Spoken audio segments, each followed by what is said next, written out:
정치권 소식은 자유한국당 의원들의 삭발 소식으로 시작을 하도록 하겠습니다. 공수처 설치 법안, 검경수사권 조정 법안, 선거제 개편 법안이 패스트트랙으로 지정되자 지금 자유한국당은 국회를 거부하고 장외로 나갔죠. 오늘은 의원들의 삭발식에 이어서 청와대 앞 현장 최고위원 회의까지 열었는데 먼저 삭발식 장면부터 여러분께 전해드리겠습니다.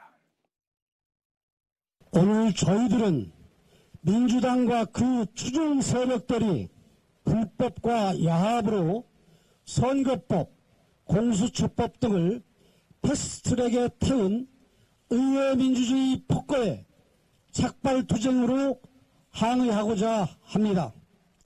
그들이 4월 29일 자행한 불법 사보임, 편법 법안 제출, 도둑회의를 통한 패스트트랙 지정은 원천무효입니다.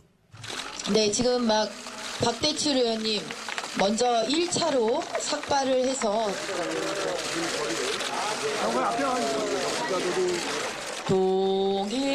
동해물과 백두산이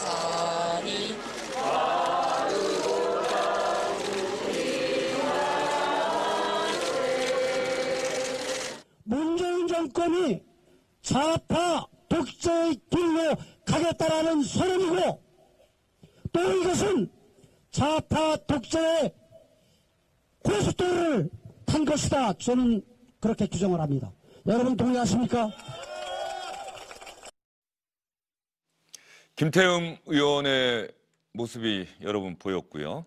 오늘 같이 삭발한 의원이 윤영석, 이장우, 성일종 의원 그리고 이창수 충남도당 위원장이라고 합니다. 한국당 의원들의 삭발식, 시청자 여러분 어떻게 보셨는지 궁금합니다. 삭발식 하면서 애국가까지 불렀네요. 김병민 경희대 겸임교수, 박창환 장한대 교수와 함께 이야기를 나눠보도록 하겠습니다. 두 분 어서 오십시오. 안녕하십니까. 김병민 교수는 어떻게 보셨어요? 네, 이미 박대출 의원이 삭발을 한번 한 적이 있기 때문에 대중의 관심사가 지금 있게 되는 의원들의 그렇게 큰 관심이 조명된 건 아닌 것 같다는 생각이 들고요. 당초에는 삭발하겠다는 의원들이 한 10명이 넘었던 것 같습니다. 하지만 1명, 2명 여러 가지 사유를 들어서 빠지게 됐는데 지금 하게 되는 결정적인 이유는 현 정부 그리고 이 여당의 패스트트랙 강행에 대한 나름대로의 투쟁 의지를 보여주겠다는 것이지 않습니까? 지금 한국당에게 중요한 것은 이 대중의 민심들을 사로잡는 일인데요. 지금 하게 되는 삭발에 대한 행사가 이렇게 중도층에 있는 사람들, 국민들의 마음에 심금을 울릴 정도의 행사였는지를 한번 짚어볼 필요가 있습니다.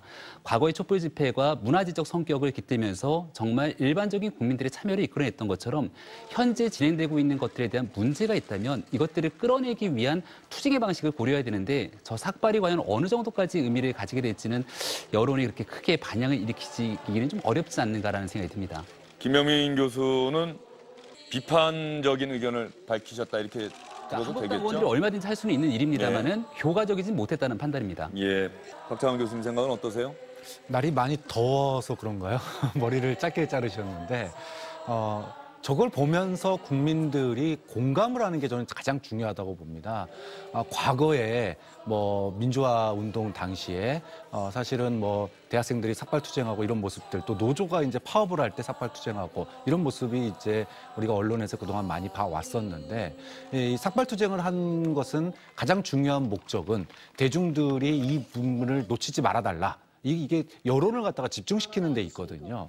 근데 이번 패스트트랙은 사실은 이미 본편에서 몸싸움하고 고성 지르고 사실은 이미 국민들의 눈과 귀를 갖다가 다 사로잡은 뒤에요. 그런데 패스트트랙이 이미 처리가 끝난 상태에서 삭발투쟁만으로 과연 이거를 어느 정도까지 이어갈 수 있겠느냐. 무엇보다도 패스트트랙 처리에 대한 여론이 국민 여론이 그 반발이 그다지 우호적이지 않거든요. 패스트트랙 처리가 하는 게 옳았다라고 보는 의견이 지금 과반을 넘기고 있는 상황이기 때문에 이 삭발투쟁이 과연 얼마까지 갈까.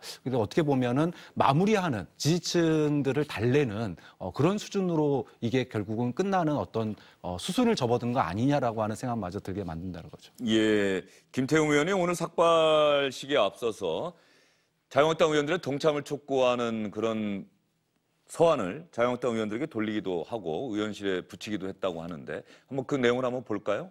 어떤 내용으로 돼 있느냐 하면은 요청사항, 자 오늘 삭발식을 알립니다. 1분 내외 규탄사 및 발언 준비, 여성당원 20명 참석 독려, 삭발 도우미 대동, 삭발 시 흰색 와이셔츠 착용, 이후 갈아입을 셔츠 준비 필요. 저게 왜 논란이 좀 됐다는 얘기가 있던데 어떤 부분일까요? 요청 사항 2번에 보면 여성당원 20명 참석 독려라는 부분입니다. 그러니까 말 그대로 삭발을 진행하는 과정에서 꼭 여성당원이 필요할 이유가 있겠는가? 게다가 이 삭발하게 되는 의원과 이 원외위원장 같은 경우 다 남성이지 않습니까? 이러다 보니 지금 제기되고 있는 비판은 성인지 감수성에 대해서 한국당이 특히나 부족한 것이 아니냐라고 비판의 여지가 있는 것이고요. 앞서도 거듭 설명드렸던 것처럼 한국당이 지금 하고 있는 것은 대국민에게 호소하고 읍소하게 되는 투쟁의 과정 연장선상에 있습니다. 그렇다면 여기에 대해서 어차피 강력 지지층들은 한국당을 지지하기 시작할 것이고요. 여론에서 이게 문제가 될지 아닐지에 대해서 판단을 좀 유보하고 있는 국민들을 대상으로 현 정부가 하고 있는 현 정부와 여당의 정책들에 문제가 있다고 이야기를 하려면 감성에 훨씬 더 적극적으로 호소를 해야 되는데 저와 같은 문건이 그대로 공개되고 있는 모습들을 보여주건데 여전히 아마추어적인 이런 행동을 좀 벗어나지 못했다라고 하는 비판을 받을 수 있다고 봅니다. 예, 삭발이라고 하는 것은 대단히 결연한 마음이고 개인적으로는 내가 앞으로 어떻게 나의 삶의 방식을 바꿔야겠다. 그런 각오를 표현하는 하나의 방법이기도 해요. 두 분께서는 혹시 지금까지 살아오시면서 삭발을 하셨던 적이 있습니까? 네, 있습니다. 박 교수님은요? 저는 뭐 삭발은 안 했습니다. 예, 저도 예전에 삭발했던 기억이 나긴 하는데 그런 거잖아요. 김 교수님이 왜 삭발하셨습니까? 저는 제가 학교 다니던 시절에는 이 두 발의 자유가 없어갖고요. 아침 이 등교 시간에 강제로 이 바리깡이라고 하죠. 앞머리를 딱 요만큼 이렇게 밀어놓습니다. 그러면 삭발을 할 수밖에 없는 상황으로 치닫게 되는데요. 굉장히 분노하면서 그러면서 기존 체제에 대한 일종의 반감, 저항 심리가 굉장히 강하게 생기죠. 이런 세상 바꿔야겠다는 생각 그때 하셨겠네요. 예, 알겠습니다. 그런데 시청자 여러분, 정치권에서 삭발은 처음 있는 일은 아닙니다. 그러나 자주 볼 수 있었던 일도 아니죠. 과거에 어떤 의원들이 어떤 명분을 내세우고 삭발을 했는지 저희가 화면을 보면서 이야기를 나눠보도록 하겠습니다. 지금 나오는 장면이 12년 전 같죠? 지금은 의원직을 상실한 이군현 당시 의원이 사학법에 반대하면서 삭발하는 장면이 나오고 있습니다. 지금의 자유한국당 의원들이고 2007년이면은 아마도 한나라당 시절일 것 같습니다. 교육 파괴, 날치기, 사학법, 즉각 이런 반대고를 외치고 있고요. 다음에 민주당의 30의원이 삭발식하는 장면도 있다고 하는데 이거는 2004년이죠.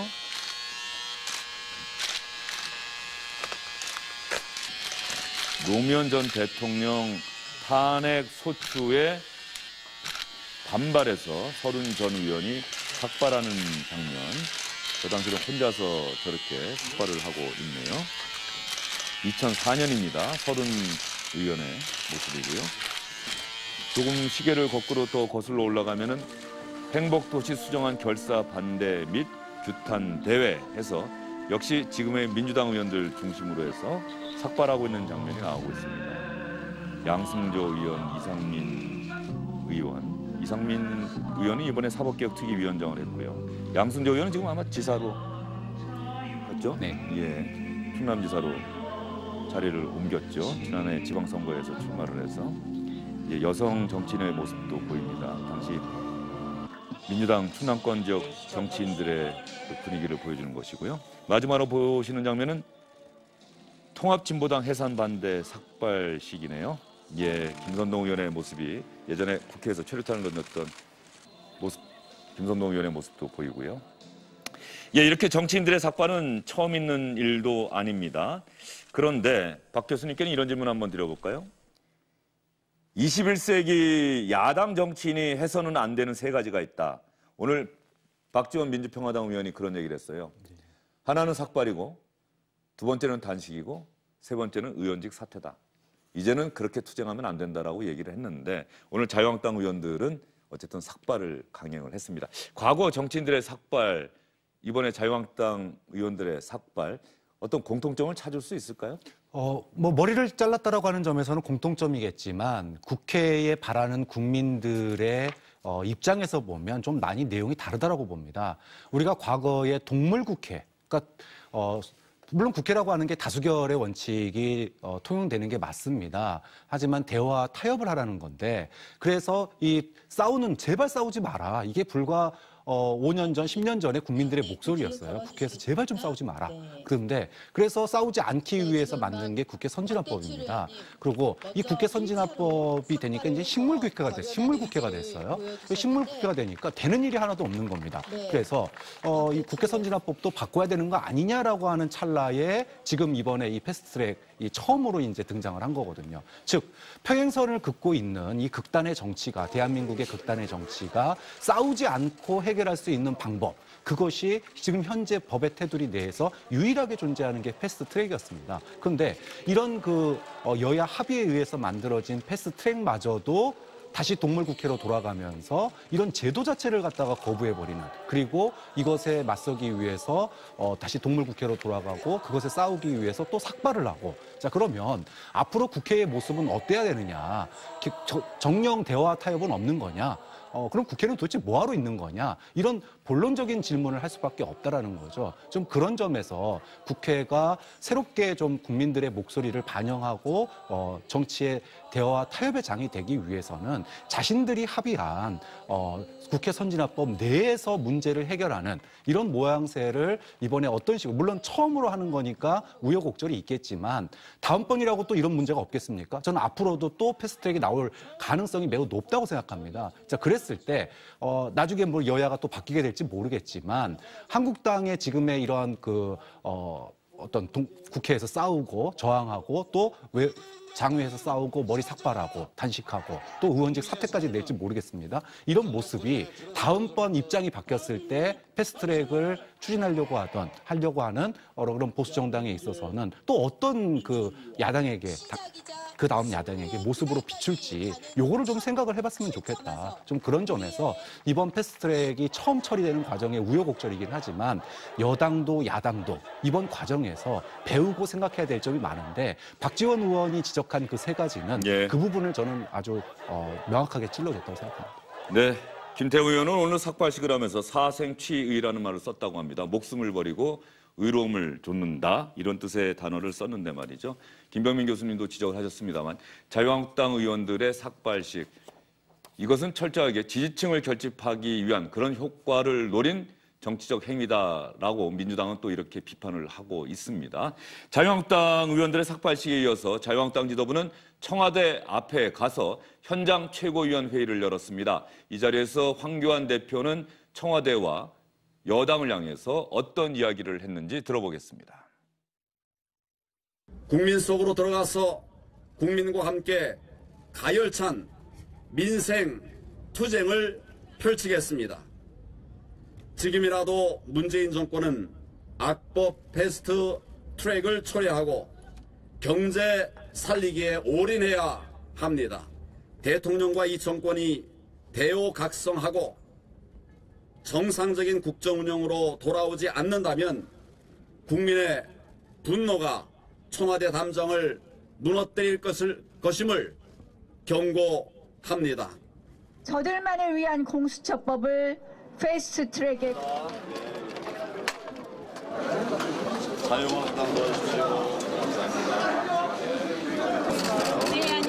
경제를 살리겠습니다.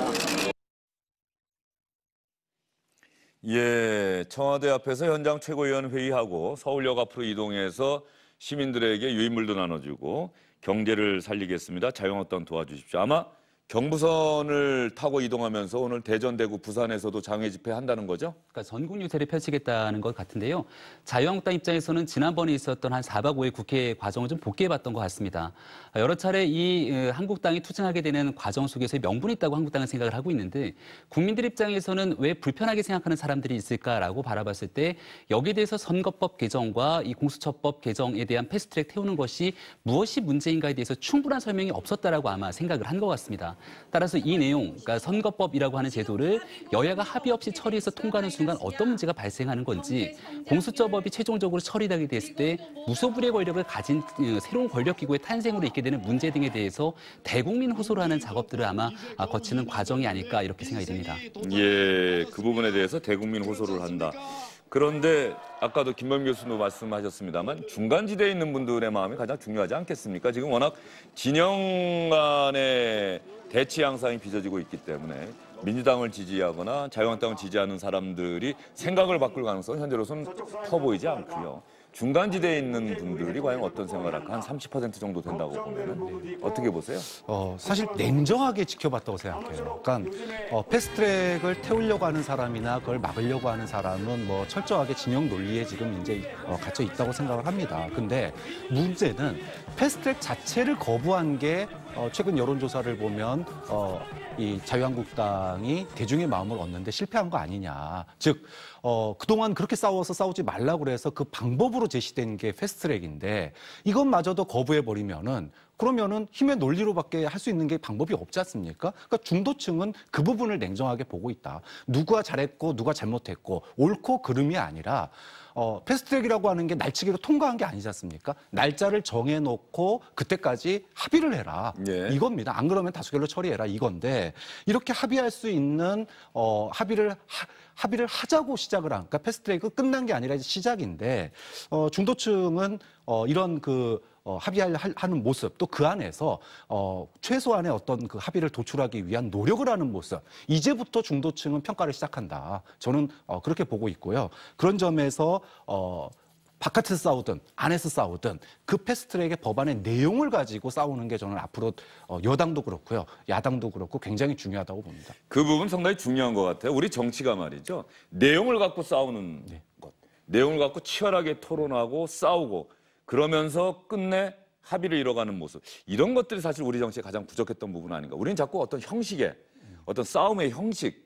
그래서 우리 지지층을 향해서 우리가 이렇게 싸우고 있다는 걸 보여주려고 하는 것. 물론 지금의 여당인 민주당도 예외는 아니죠. 예전에 야당 시절을 돌이켜보면. 그래서 예. 정치가 실종됐다는 얘기가 나오는데요. 제일 아쉬운 대목 지난번 4박 5일 국회 과정으로 돌아가게 되면 저는 한 장면을 뽑을 수 있습니다. 바로 오신환 의원의 사보임 결정을 문희상 의장이 받아들였던 그 장면으로 시작되거든요.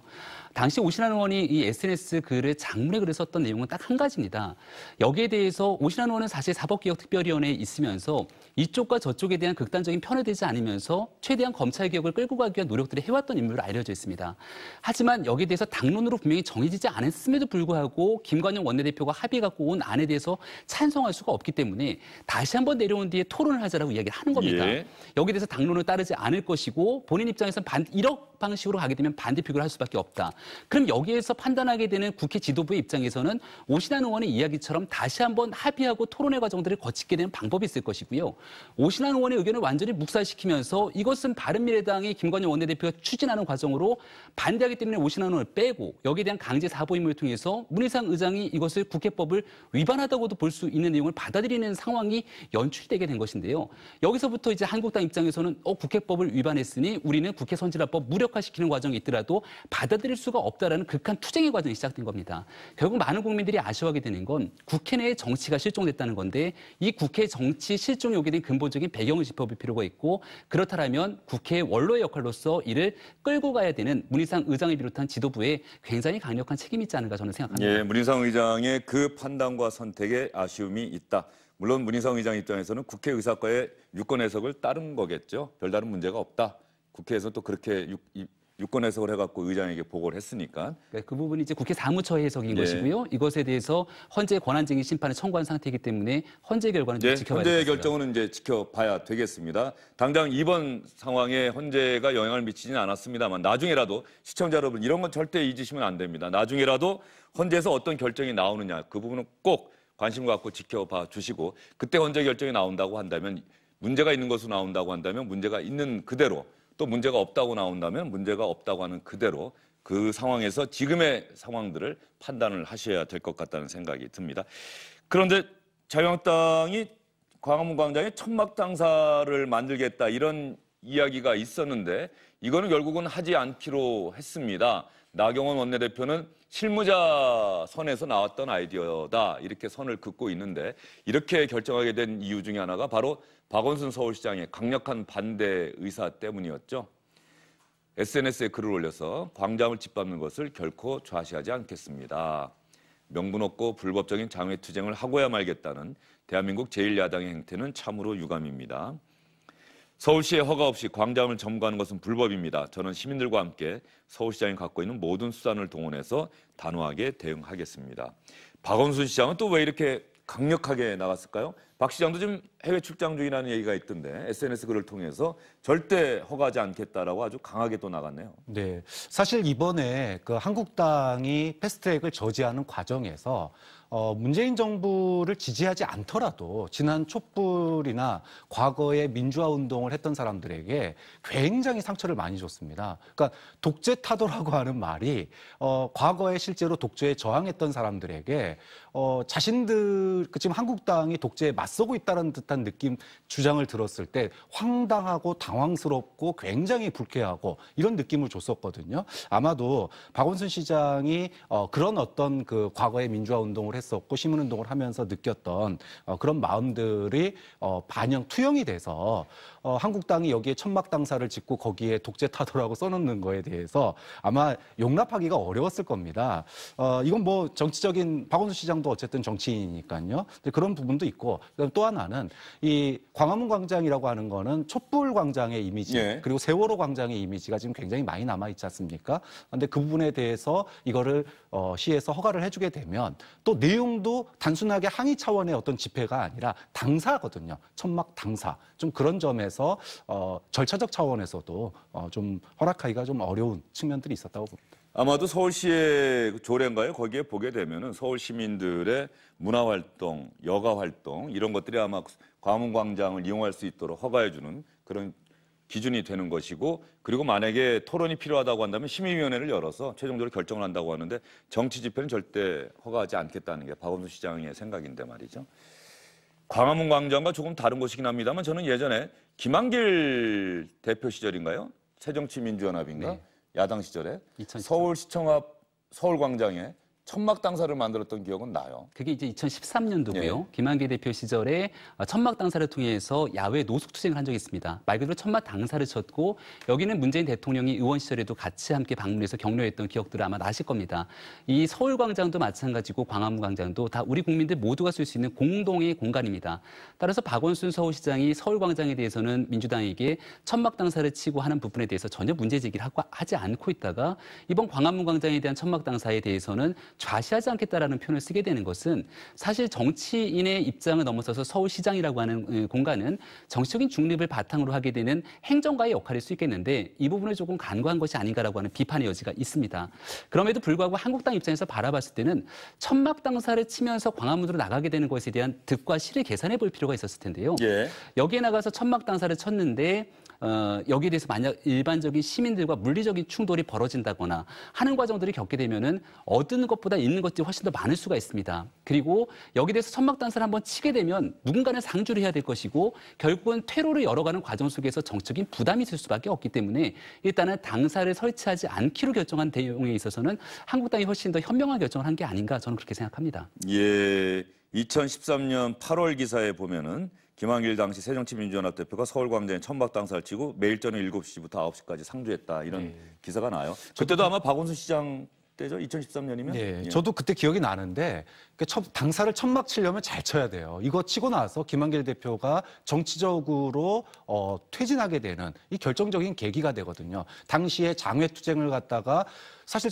좀 맥락상 물론 당시 야당이 어려운 상황이긴 했습니다만은 맥락상 굳이 저렇게까지 해야 되나 그런 상황이었어요. 국정원의 대선 개입 진상 규명을 요구하면서 네. 근데 나왔던 것 같아요. 이 동력이 생각보다 모이지 않았었거든요. 근데 이 투쟁을 이끌겠다고 천막 당사를 쳤고 여기에 대해서 당시에 의원들이 나서기는 했지만 이게 대규모의 어떤 그 투쟁 동력으로 이렇게 전환되지 못하고 오히려 당이 이후에 분란에 빠지고 그러니까 나가서 싸웠는데 얻은 게 없으니까 회군을 할 타이밍을 제지를 못했습니다. 그리고 회군을 못하니까 그 책임을 다 물어서 결국은 김한길 대표가 정치의 이면으로 사라지게 되는 계기가 돼버리거든요. 전 그런 점에서 지금 한국당도 천막당사 고민 잘해야 된다. 이거 천막당사 쳤다가 회군할 타이밍을 놓치게 되면 예. 총선 앞두고 자중질환에 빠질 수도 있는 겁니다. 네, 천막 당사는 일단 자유한국당 쪽에서 걷어들인 것 같습니다. 그 아이디어를. 그 부분과 관련해서 여러분께 말씀을 드렸는데 이런 자유한국당 지도부, 자유한국당의 대응을 바라보는 자유한국당 내부에서 말이죠. 지도부 보고 야당답지 못하다라고 하는 비판의 목소리가 나오고 있습니다. 누굴까요? 홍준표 전 대표입니다. 여당 대표가 제1야당 보고 도둑놈들이라고 입에 담지 못하는 막말을 해도 사퇴를 요구하거나 정계 은퇴를 요구하는 제1야당 사람들이 없습니다. 보수의 품이 운운하던 제1야당의 중진들은 다 어디로 숨었는지 내부 총질은 개혁으로 포장하고 외부 저격은 겁이 나서 못하고 이런 사람들이 모여서 무슨 투쟁을 하겠다고 참 딱합니다. 명예도 분노도 모르는 집단은 대접받을 자격이 없습니다. 홍준표 전 대표 얼마 전에 의원직 총사퇴하라고 요구했던 적도 있는데 말이죠. 홍준표 전 대표 입장에서는 황교안 체제에 균열이 가야 본인에게 뭔가 입지가 생긴다 뭐 이런 생각일까요? 더 강경하게 투쟁하라고 거듭 이제 메시지를 내고 있는데요. 그럴 거면 본인이 지난번 전당대회 나오시지 그러셨습니까? 나온다라고 얘기를 하다가 결과적으로 황교안 대표가 전당대회에 출마하게 되니까 슬그머니 전당대회에 출마하지 않는 모습들을 보였고요. 누가 보든지 간에 지난번 지방선거에서 홍준표 대표 체제 내에서 지방선거를 끌고 갔던 자유한국당과 지금 현재 한국당에 대해서 여론의 지지가 어떻게 변화했는지는 그 누구보다 홍준표 전 대표가 가장 잘 알 거라고 생각합니다. 지금 상황에서 만약 더 강경한 대여 투쟁을 끌고 가면서 모든 것들에 대한 에너지 총력을 여기에 집중하는 것이 한국당 입장에서 바람직한 건지 홍준표 전 대표에게 물어보고 싶은 생각인데요. 한국당 입장에서는 지금 있게 되는 상황에서 여당이 제시하고 있는 프레임에 끌려 들어갈 하등의 이유가 없습니다. 내년도 총선이 이제 1년도 채 남지 않았기 때문에 가장 한국당 입장에서 효과적인 선거는 문재인 정부의 중간평가적인 성격이기 때문에 경제적인 문제, 대북 정책에 관한 문제, 민생에 관한 실패 등에 대해서 현 정부에 강력하게 비판의 목소리를 제기하면서 선거를 본인 프레임으로 끌고 갈 필요가 있는 거거든요.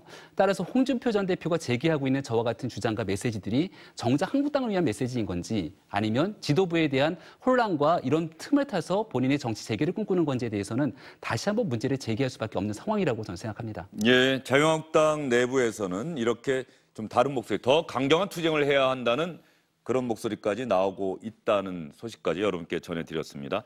패스트트랙 지정과 관련한 지난 월요일에 통과가 됐죠. 월요일 밤과 화요일 새벽에 통과가 됐는데 말이죠. 이 부분에 대한 여론까지 담은 여론조사 결과가 오늘 나왔습니다.